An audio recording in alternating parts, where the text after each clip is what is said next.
Good afternoon or good evening, wherever you may be listening to us from here on this beautiful planet we call Earth. This is Michael Cross here with another edition of Unlock the Door Radio here on UCY TV Productions, where you will not get any fake media and distortion of information.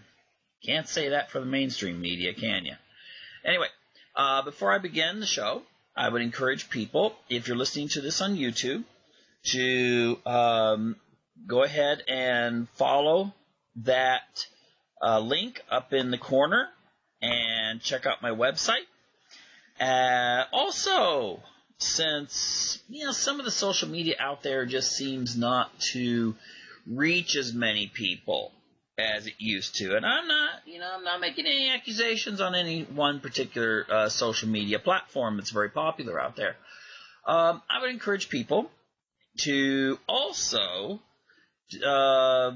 go to Twitter. If you have Twitter, follow me at PsychoMike777.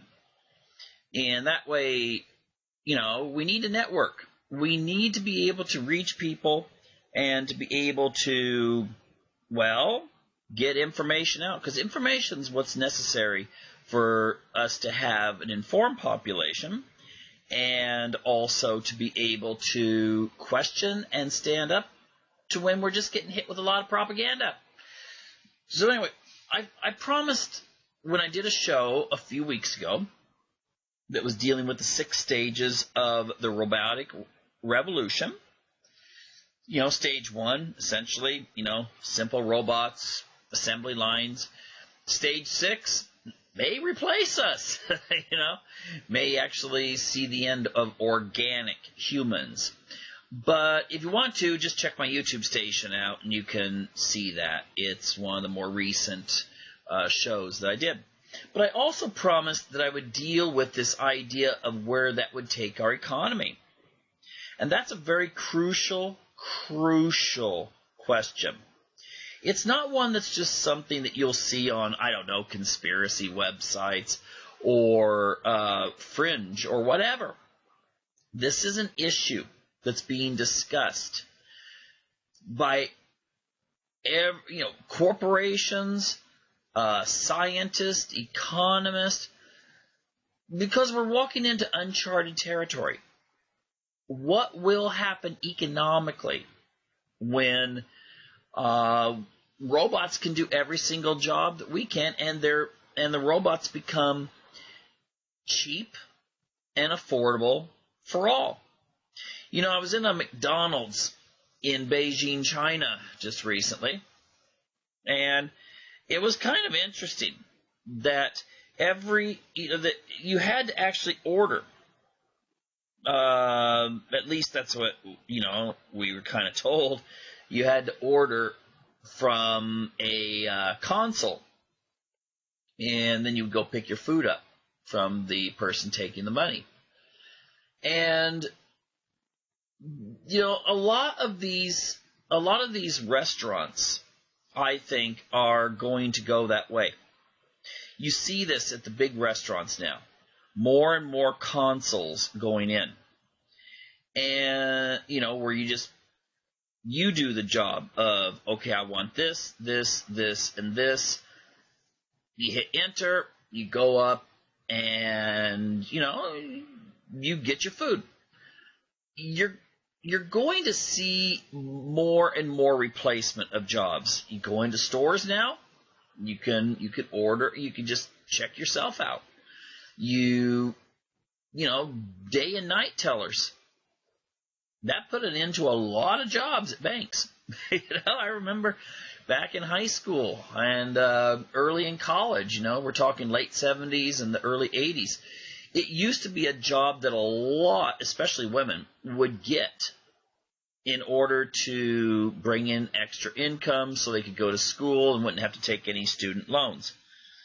And, the thing is that those jobs are no longer available, meaning that it's a little bit harder to earn money to be able to, have a supplemental income or pay for a college education.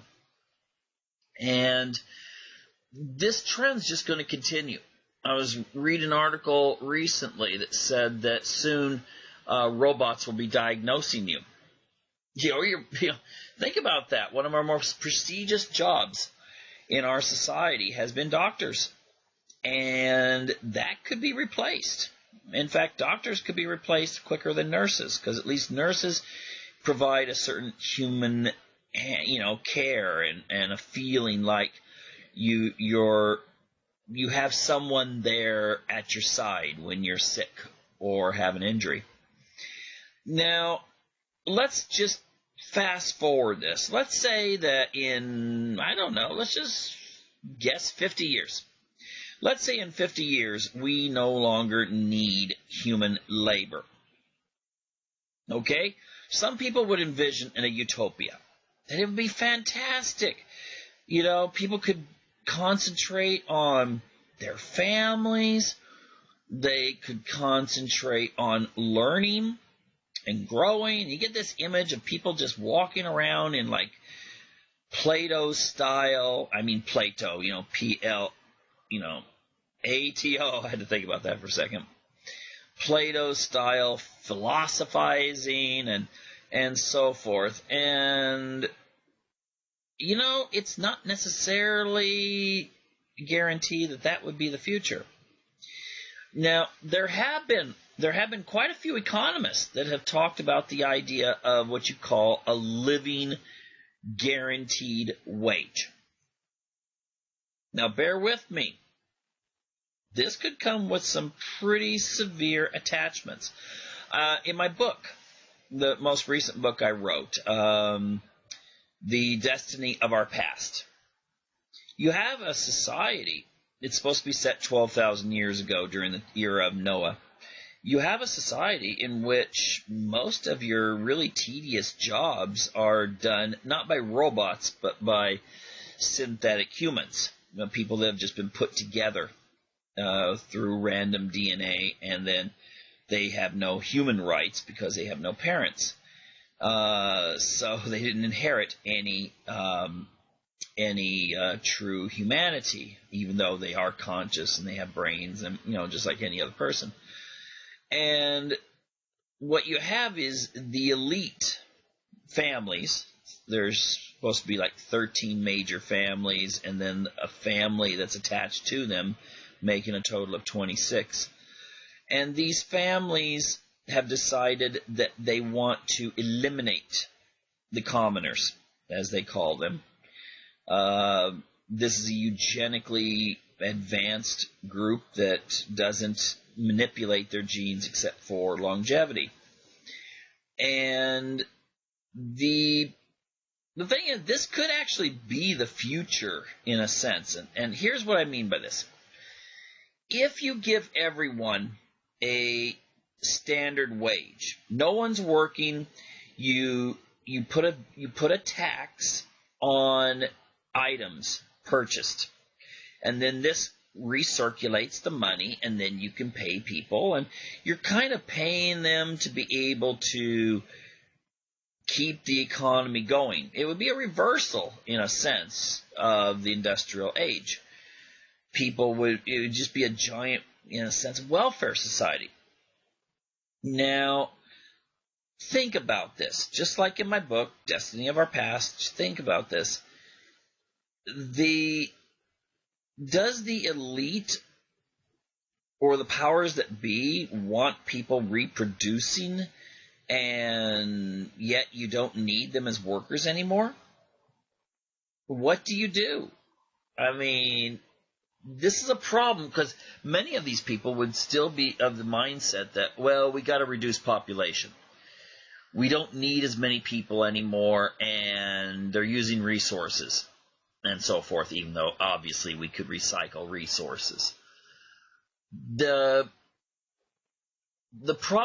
thing I would envision with a certain standard living wage that would be guaranteed is that it would probably be big enough that you could live, but it would be too small in order for you to live in a nice, comfortable suburban house with the, 4 bedrooms and the ability to have space and to raise a family. And so I would tend to think it would be more in line with these, what you hear more and more about, sustainable housing, sustainable urban housing, in which you're essentially saying you build these nice, comfortable apartments, but they're only big enough really for one person to live comfortably. A little bit bigger than a dorm room in college, for those of you who stayed in dorms when you were in college, but too small really to do much else. Now it just reminded me, when I visited Russia, I would go into some of these apartments that were built during the Stalin period, and they were small. Okay, and the irony was that Russians, Soviets at the time, were encouraged to have large families.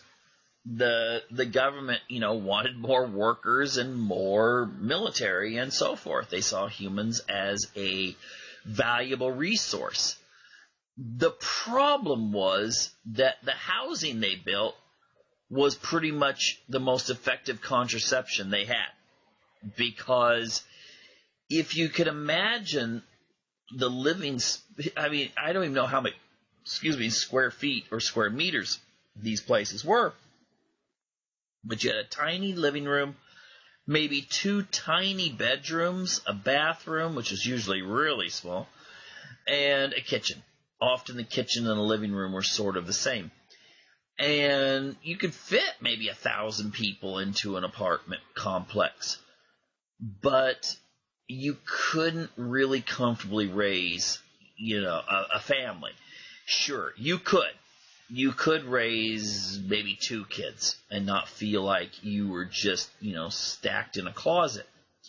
And I think this is what they have in mind when they talk about sustainability, when they talk about things about a lot of these programs that are using terms like 2030 and 2040 and so forth for their goals, is that the population will be increasingly urban. Small communities are going to continue to decline. Large city centers will continue to grow. And under those circumstances, then, you will see, if we have a living wage that would then support a person in an urban center, you're talking about people being permanently bachelors and bachelorettes. Now, there has been some talk that the future will be one of polyamory, in which you will have maybe, family networks rather than, mom and dad and the kids. You can find this today, actually. It's not a lot of people statistically, but it still does exist, where you have, and it's true, especially in the either really poor communities or kind of the avant-garde, well-off communities. You'll see this kind of thing where you might have 3 women and 1 man, and they all share each other. Or you have 2 men and 1 woman, and they share each other. It's not sister wives, because they don't usually, when you have religious polygamy, you don't see relations between the wives.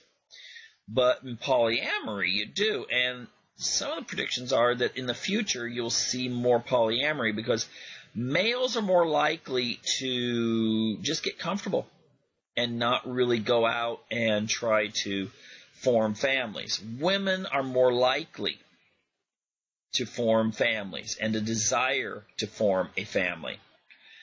And so if you have this situation where you've got all these individuals living in their individual little cubicles, then you might see it where maybe one guy is able to impregnate 4 women with they'll have 1 child, maybe 2, and yet the majority of the population will be childless.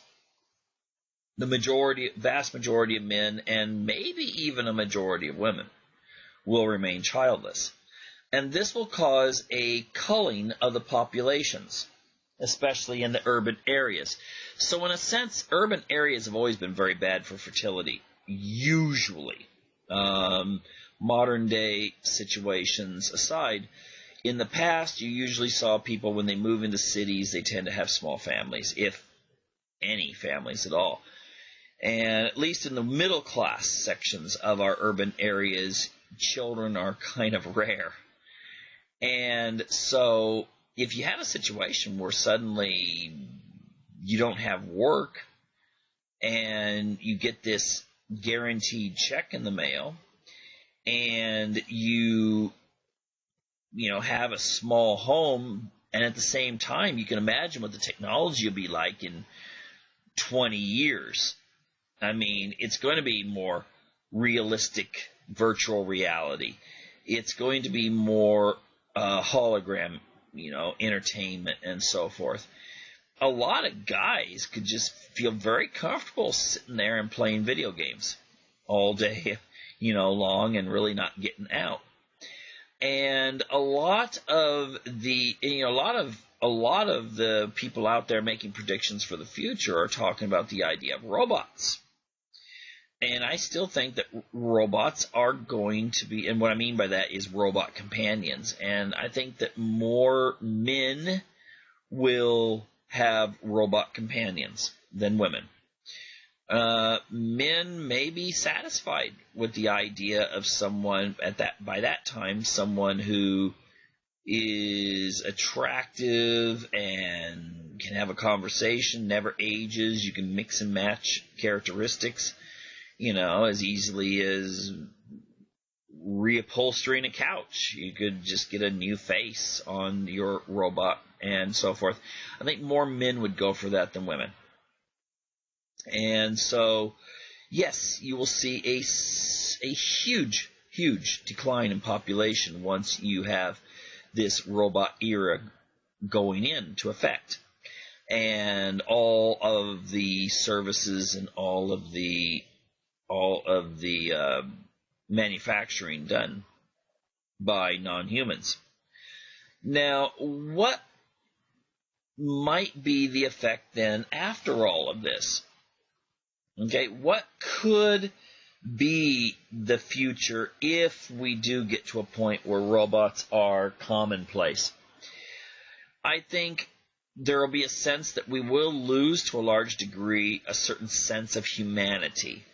I think that you might see people, and it's been shown in some science fiction, the idea that your robots may actually be at a point where they are sentient in some ways, where they appear to be human in the sense of thinking and self-reflection. But if they have no rights, then, well, you can just do whatever you want with them and not have any problems any more than you. You can buy a brand new computer and just throw it in the garbage. I mean, no one's going to care. But I know the EU is contemplating human rights for robots and so forth, but I'm not sure such things would hold up. I mean, what would be the defining point between a simple device and a synthetic human being? That would not be easy to really define. So I'm wondering if the only people who will be able to really have families and to be able to persevere will be the ones who will be the bitter clingers, as Obama talked about certain segments of the population a few years ago. Could be people who choose more of a rural lifestyle. They might be away from all the wonders of the urban areas, and they may choose to make money in more traditional ways. But then again, I'm wondering if if the economy is totally automated, with manufacturing, then wouldn't the money be a lot automated as well? And what I mean by that is, wouldn't the money be electronic? And if that was the case, if, for instance, the government just felt like, well, we would like to make all of, I don't know, Colorado into aside from maybe Denver, into send it back to nature. Send it back to the way it was before Europeans and so forth arrived in the state. And then you would have to do it. You'd have to make laws that would keep people from basically living in rural areas. And maybe you wouldn't even have to make a law. You just make it to where they can't earn the money if they stay there. And if they can't manufacture something themselves, they would be forced to come into the city. Now, I don't know if it would really get to that stage. I think perhaps there would be certain allowances made. During the Soviet Union era, even when they were really down on religion, they allowed a certain level of freedom in places like Siberia. And I don't mean, freedom in the gulags. That meant that if you lived out in the remote area, in some remote village in Siberia, past the Ural Mountains, then usually Moscow and St. Petersburg, they didn't really care so much about that. The same was true of the Muslims that lived in the Caucasus regions. If they were just up in the mountains, it's kind of like, yeah, whatever. And this could be the case, and I think it would be the case in regards to if this goes into effect, this 2030, 2040 agenda type things. And not saying that these specifically talk about robots. I'm just saying these things always talking about sustainability and discussing, these urban atmospheres and getting rid of poverty and all of this. Once robots kind of take over all the jobs, you wouldn't really have poverty, would you? It's not that you wouldn't have affluence, though, aside from the mega wealthy, the ones who own the corporations in the first place, and banking institutions and so forth, maybe politicians, maybe some professionals that could not be replaced. But overall, most of the population would be kind of herded together like sheep in these urban, environments. And while they might be quite sustainable, you might be able to allocate resources in a very efficient way. The freedoms would not exist the way we think of. And you might even have something where you might even, I don't know if there'd be any need for it, but you might mandate smaller families just to make sure that there aren't a few people out there having large ones. Not sure that would be necessary, because what we see in Europe, for instance, is people have just stopped having kids. Italy's birth rate just went down even more, and it was already low. Like one child per man and woman of the millennial age group or younger Generation X. Now that means that the population will die out eventually. Now, and a lot of people think, well, yeah, but they have a lot of immigration. But you see, if everyone has a guaranteed income, and this could be done on a worldwide basis, then migration and immigration wouldn't even be necessary in order to, moving yourself to Europe from, I don't know, Morocco might be kind of silly since if you go up to northern Germany or Scandinavia, you're just going to freeze your you-know-what off, and yet you can still make the same money in Morocco. Now, this will also, I would tend to think, lead to some sort of one-world government, because you would have to have this organized and maintained in a very efficient manner. It would be like the old Soviet planning, but at the same time, It wouldn't, because you would actually be able to run things with efficiency, as opposed to the Soviet Union, which was very inefficient. And so you're probably thinking, well, this would be a massive structure. I mean, already we have 7 billion people. I think they could manage to do it.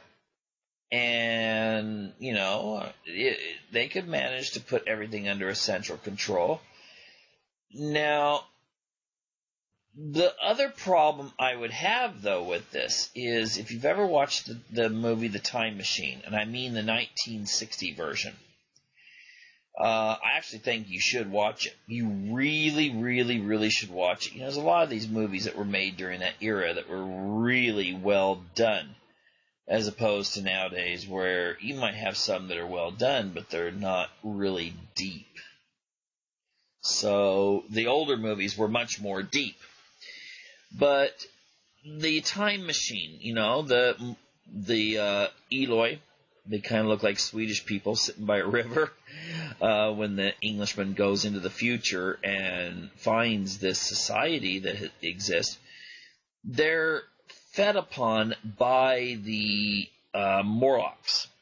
And, they give them the fruit and vegetables and stuff, and they eat them, like good vegans. And then they are herded in and eaten by these mutants that live underground. And, the point there is that these Eloi were very, very docile. And, the libraries had, when this Englishman goes into a library that's nearby, the books are all rotten. They've deteriorated. They're of no value anymore. And the interesting thing is that if you had a situation where robots are doing everything for you, then why bother? Why bother with really worrying about education? I mean, might be 14, you just sit around looking at video games all day long or other things. But the thing is that would you really train to be an engineer if all the engineers are now robots? That wouldn't really make that much sense. Now, there are some that have said that people will join the robots in the sense that they will become cybernetic individuals themselves, which means that maybe only 20% of your body that you're with right now, if we had this kind of technology, will be yours. The rest of it will be put, into some sort of robot chassis, you might say. And then you'd be able to function at the same advanced level as the robots. And I don't know if that's going to be possible. It would be strange, though. I mean, seriously, it would be strange. Now, overall, I'm not trying to paint a pessimistic picture of the future. A lot of things can happen. I just want listeners to keep an eye out. Is it necessarily conspiracy to say that these kinds of things could happen when we know that if we look through a lot of this stuff that's got predictions for the future, we find people making comments about this brave new world that we're heading into and how it might be advantageous for humanity and the environment and so forth. Well, yeah, I tend to think, though, that it will be a period in which many, if not most, families will go extinct.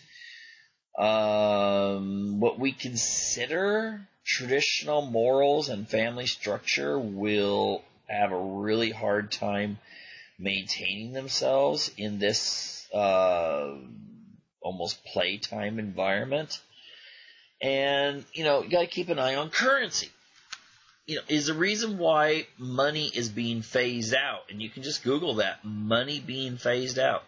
Is it because of this idea that, well, maybe 15 or 20 years from now, there won't be any jobs that we think of as they are today?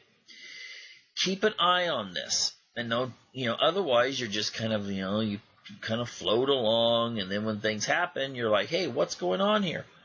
Well, that happens when you're not keeping abreast of things. And hopefully people listening to this broadcast are the kind of people that do keep abreast of things. So anyway, that ends our first half of the show. If I would encourage people to stay tuned for the other half, or just come back next week. Now remember though, check out Twitter.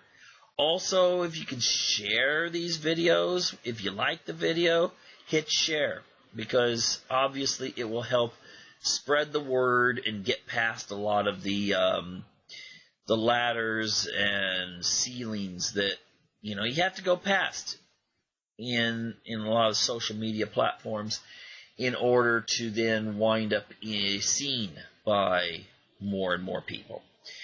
Anyway, it's no use griping about social media and other things. I think we should be thankful for it, and we should use it. It's just we got to use it wisely. Anyway, psychology can help us to be able to be more individual in a society that's increasingly conformist and consumeristic, where individuality is seen as some sort of deviation. Almost like, being someone who questions, like Winston in 1984. Now, before I get into this, I would encourage people, if you're listening to this on YouTube, and you go up there to the corner and click on the link to my official website. Check out some articles I've done on this subject. And also become a subscriber. Now, if you're listening to this on one of the other copies where they don't have the links, then feel free to add me onto your Twitter at PsychoMike777. That's PsychoMike777. And, it'll help you keep up on recent shows and so forth. But anyway, let's get into this topic. And I was having a discussion the other day with someone on, of all things, Freudian psychology. And it was on what things he got right and what things he got wrong. And why feminists hate Freud so much, which I think is actually undeserved. I mean, it's not like he was like, against women or anything. But within some circles, he is not looked on pretty. And I'll get into that as we go on as to why it's maybe not so much what he said in reference to the validity, but what he said in reference to the political outcome or application. Now, first of all, I would like to say this. Freud's the one. He's not the first, but he's the guy who we kind of look at as being the father of psychoanalysis, as well as the father of the idea that we should delve into the subconscious mind in order to find out more about what the person's all about. Now, the interesting thing about this is that Freud's the one who popularized the concept of the subconscious really being in control of us, yet we don't know it. You see, Freud's model, now he was not a very religious person. He was, from a Jewish background, but he turned away from it in religious sense, and we could go on forever about the reasons why. But the idea that he presented was kind of an evolutionary view, but the idea was that our brain has outgrown itself to the point that its original animal functions make us feel guilty, make us feel negative. So our cerebral cortex has to repress these things. Now, you can't repress them completely. You got to eat. You got to, reproduce, or the human race dies. But what we do is we convert these things into more socially appropriate mannerisms. Okay? So that's his model. Now, the interesting thing, though, is, remember I said that he is from a Jewish background, is I actually think that his concept of the id, ego, and superego could be applied in a religious sense. The id being all the instinctive drives, that part of you that's kind of that ape-like creature that, you get angry, you want to lash out. You see someone that you're attracted to, you want to reach out. And, it's the part that, it's the what comes naturally part. And that could be seen as more of the temptations of the world. In other words, kind of a Luciferian or Satan sort of characterization when he talks about the id. The superego is the part that is the rules, what you want to do to be a good person. Those parts that are built up by parents, society, education, and so forth, that certain values are promoted, and the idea of right and wrong. Now, these are in direct conflict with the id. And so the ego, the thinking part, the one in the driver's seat, so to speak, if I asked you, who are you? What you're thinking about right now is your ego. The thing is that underneath all of this, in your mind, you've got all this conflict. What you would like to do versus what you do. And when this conflict gets a little out of control, that's when you can have neurosis. So if you'd really like to punch your boss, okay, that's the id. If you really, really, really would like to punch your boss, you might become nervous, you get anxious, eventually you could become neurotic. And this is what the Freudian model boils down to. And ultimately, the thing that he brought to mind to people was that we really were, to a large degree, governed by these primitive impulses. Now, that being said, how does that apply to modern society, aside from maybe getting a better grade on a Psychology 101 exam? Well, I can tell you. Let's take a look at the powers that be, how they want to mold us, how they want to shape us.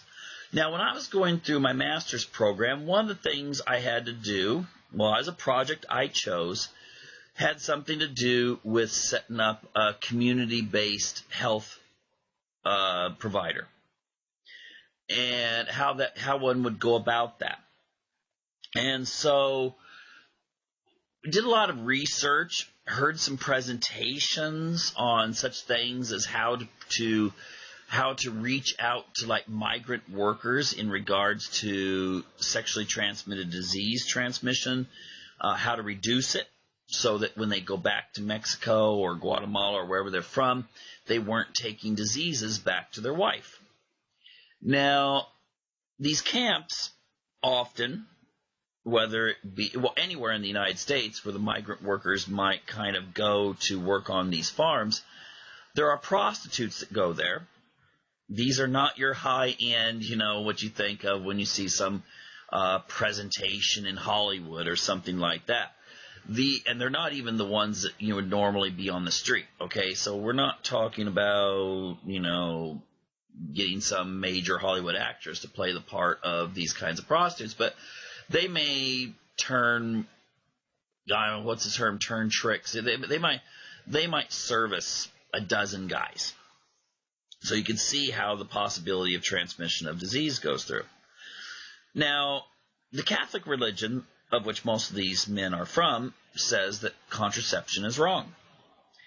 And so how do you reach them to have them use condoms? Well, what you do is you find out what values they have that are underlying premises of how they see themselves. And what this one presenter pointed out was they did research and found out that these men really saw themselves as protectors of their spouses above all else. So you had to make a connection between being the protector of your home and protecting your wife from sexually transmitted diseases. And so when they found this out, they were able to get men to start using condoms in these camps, and therefore reducing sexually transmitted disease spread. Now, you might think, well, that makes perfect sense. No, it doesn't. Because you can go and you could talk to anyone, let's just say these men, you can talk to them and tell them, you should use this because if you don't, you could catch a disease. And you know what? That's going to be as effective as telling an obese person they should go out and exercise more, or a heavy smoker that they should stop smoking, because in both cases, it'll be good for their health. Often what will get someone to react are things that you would not even consider. For instance, smoking. I've heard of women who've quit smoking because they heard the fact that it would age their skin. Suddenly they're going, wait a minute, I don't want to look like I'm 45 when I'm just 30, and they stop smoking. An obese person can be motivated by a variety of things too, whether it be able to fit into certain clothes or, whatever. But everyone's different, and you have to find out what really motivates them. But normally, you have to, let's say if you're marketing a concept, you have to find out what's important to the culture, because the culture will define how we feel about everything. Now, let's give another example. I was talking to an individual. He was Irish. He was Italian. Again, a very Catholic country. Now, 20 years ago, maybe 30, but it's definitely 30, the average Italian woman had a large family, 4 or 5 kids. Some more, some less, but, 4 or 5 kids. How did they market birth control? Simple. They marketed on being able to provide more opportunities for one child than to have less opportunities for 3. They found that what really motivated Italians was making sure that their children had a better life than they did. So this got into the culture. Now the Italian government's doing its darndest to try to get people to have kids, but it's already been thrown in there. And I'll tell you this, whether it be the Italian government or some of these other governments in Europe that are desperately trying to get people to have more kids, unless they get to try finding what emotional concepts revolve in their subconscious towards children, they're doomed to failure. Okay, they're doomed to failure. And Freud would say that you have to find out what the subconscious thing is that is motivating the behavior. Now, this brings up a very interesting concept in regards to Freud, and that is, can you really know who you are unless you know who your subconscious is? Now, this is an important part of Freudian psychology. I was reading an article recently that said, actually, psychoanalysis and psychotherapy is more effective than the pharmaceutical approach and some of the behavioristic approaches that are used to get people to change behavior. The problem is psychoanalysis takes a long time. So therefore, it's usually something that only people that are well-to-do can really use. And we live in a culture that's quick, give me, give me, give me, give me, give me. So a lot of times the psychiatric profession decides, okay, here's a pill. This will save. This will solve the problem. Or let's find a way that we can counteract your problem by giving you some goals in a behavior approach. So the obese person, you say, okay, come on, we can get that weight down, and without finding out what the underlying problem, why they are overweight in the first place, really is. And, you might, depending on whatever situation, whatever program you use, you might get someone to lose weight. But if you don't hit at what's causing them to be overweight in the first place, what causes them to be more comfortable. Now, you think that's kind of interesting, that often a person eats and gets overweight because it gives them a certain protection. I knew a gal, and she was very self-conscious about her body. She was very thin, but she had huge breasts. And so guys were always looking at her when she first started in high school. She developed, and it was just like, whoa, look at her. And she became so self-conscious about that she started eating. Subconsciously, she might not admit it to herself. That she actually admitted it to me, because she reflected over her life. But she gained the weight so that men would not pay attention to her. And so you could talk to her and say, hey, you need to lose weight because it's good for your health. Well, if you've got an underlying fear and anxiety because of guys leering at you without, considering who you are, and they're just sitting there like just staring at your anatomy, then you're not going to have success in the long term. And so this is what Freudian psychology truly is all about. Marketers, and I'm not just talking about the ones that sell you on things like soaps and detergents and cars and so forth, but the ones that market ideas, they do the same thing. They find out what is in the subconscious of people. They use focus groups. If you don't know what a focus group is, look it up. They use focus groups. They use psychometric profiling. They find out what things are associated with thoughts and beliefs and patterns and so forth. See, religion's taking a huge beating right now amongst the millennial generation. Many millennials are turning away from religion. And I really do think that what religious leaders could benefit from doing is, instead of wringing their hands wondering why this is, they should actually employ psychology. They should find psychotherapists and then get a group of people, young people from, their religion. Find out why the ones that stay with it, and why the ones who are questioning it, question it. Find out what it is that attracts people. There could be that it's an image problem. Maybe your religion seems to appeal differently to different genders. A lot of men are quitting religion now. I think some of the explanations for it is that it's seen as being kind of hostile to traditional masculinity. And so men start veering away and feeling like they can be religious on their own. My dad was that way. I don't know about the masculinity thing, but he never felt like he needed to go to church to prove anything to God. And this generation's very similar to that.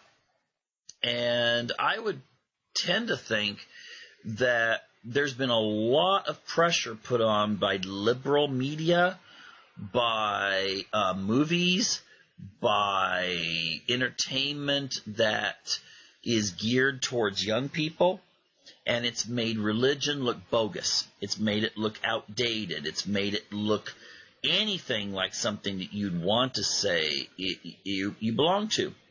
So there's a sense of almost apologizing. Hey, do you go to church? It used to be people would say, hey, do you go to church? And if you were an atheist, you'd be like, well, no, you give an excuse. And now it's sort of turned around in a popular American culture. Christians have lost the culture war. Sorry. I mean, it's just the case. And now Christians will tend to apologize. Well, yeah, but I don't necessarily believe in everything, I hear from a lot of people. And I think the only way you're going to be able to solve that is to find out I hate to use the word emotional triggers, but you've got to find out really what it is that will keep the flocks in there rather than running away.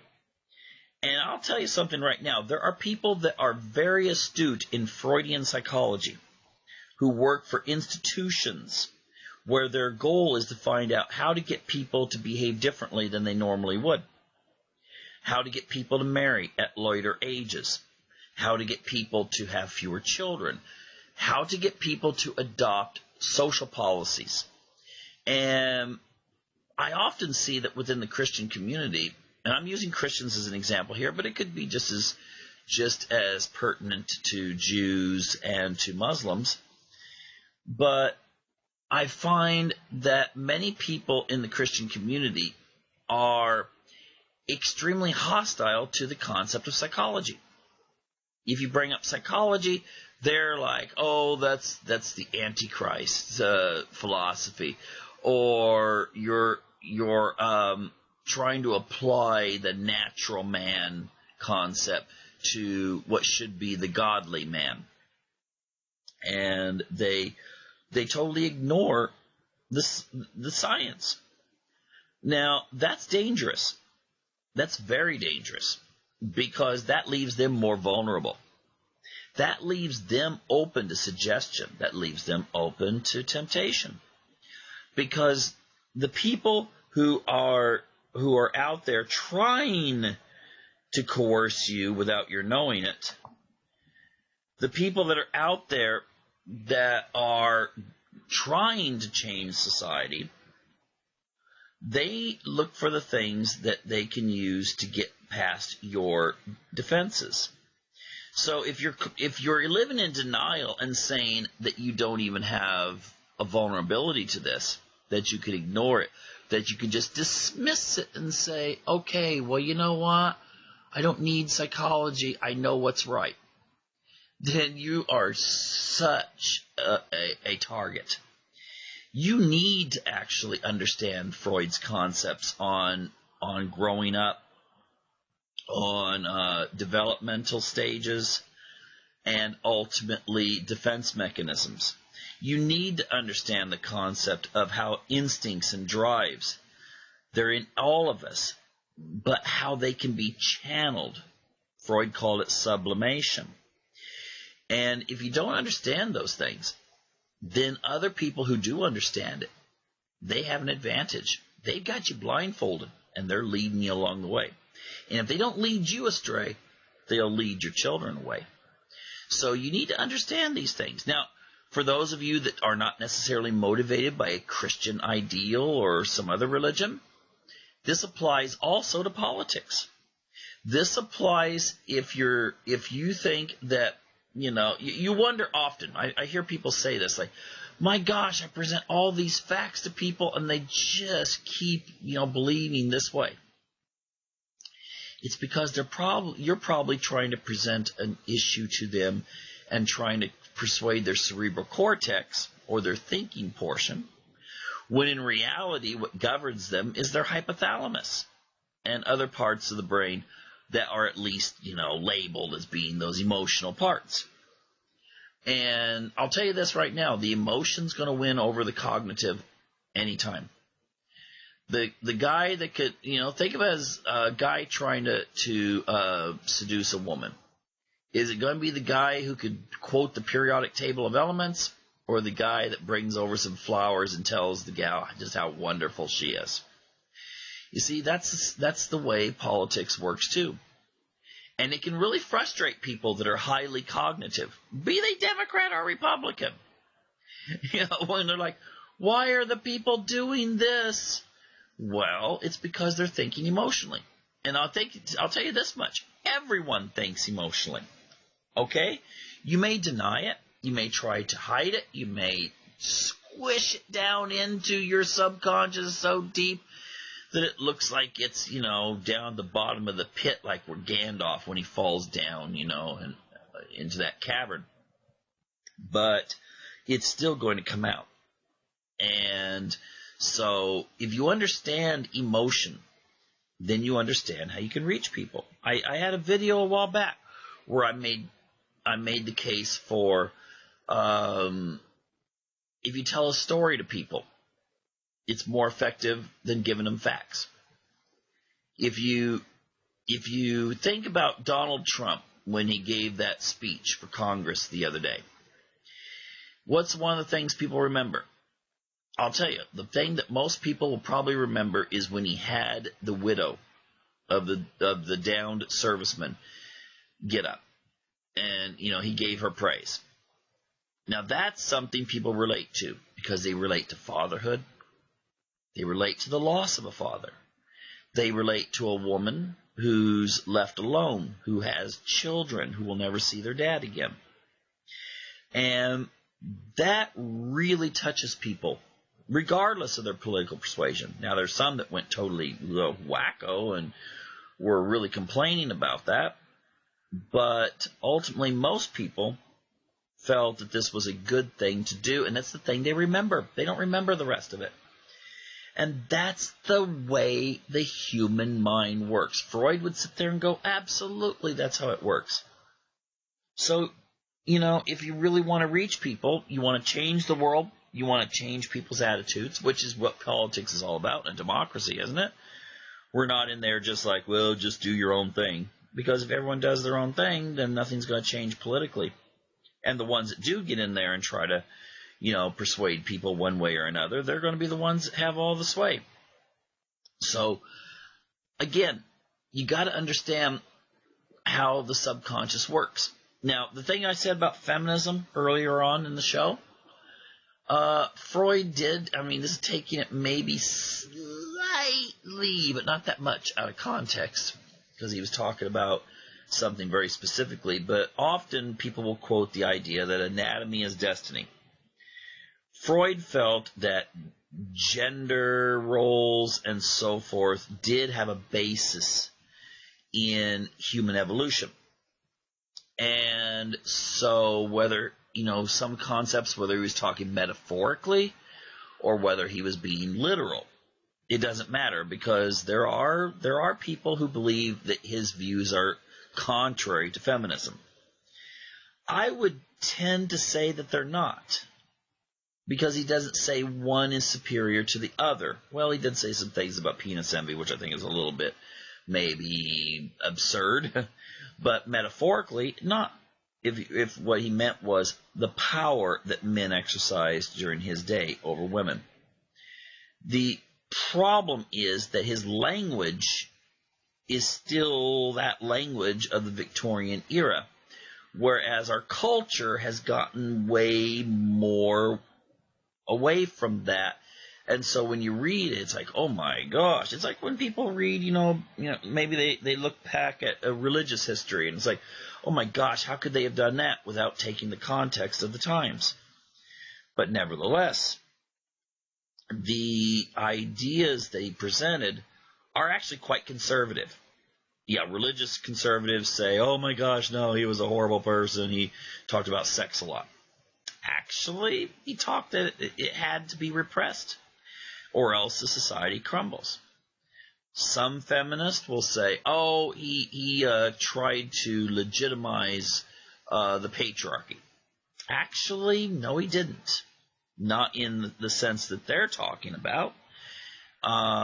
He believed in equality for women. But again, he was going to say that, there would never be a genderless society in which everyone's just the same. Kind of like that movie that, everyone's living underground back in the 1970s. It had a number, THX something, and all the men and women had shaved heads and stuff. And you would never really be able to achieve that. And that's what he was talking about in that sense. Anyway, that's all the time I have. I hope people will come back next week for another edition of Unlock the Door Radio here on UCY TV Productions.